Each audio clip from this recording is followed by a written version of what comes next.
14ই ফেব্রুয়ারি নিয়ে কিছু কথা বল। এই মাসটার নাম কি ভাই? এই মাসে আছে নাকি? বিশ্ব বেহায়া দিবস, বিশ্ব নির্লজ্জ দিবস, নারীদের ধর্ষিতা হওয়ার দিবস। এই দিবস মুসলমান ঘরের সন্তান পালন করতে পারে না।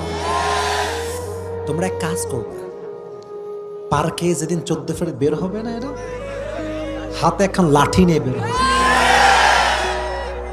কই তুই আমি সিঙ্গেল আর তোরা প্রেম করবি?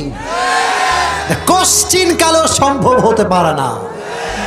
তবে করে মাইটটার দিও না, আমার মানে মারা লাগ না, খালি এমনি হাঁটবা দেখবো এমনি পালাই গেছে। আসলে ভাই, যেখানে বাবারা এখানে এসেছেন যারা, বলতে চাই একটা কথা, 14ই ফেব্রুয়ারি এটা হবে অফ ডে, মানে হচ্ছে আপনার মেয়ে আপনার বাসার এরিয়ায় থাকবে, কোনো প্রাইভেট কোচিং সেই দিন হবে না। বলবে মা মা মা আজকে স্পেশাল ক্লাস আছে মা। এটা বাটপারি ছাড়া আর কিছু হতে পারে না।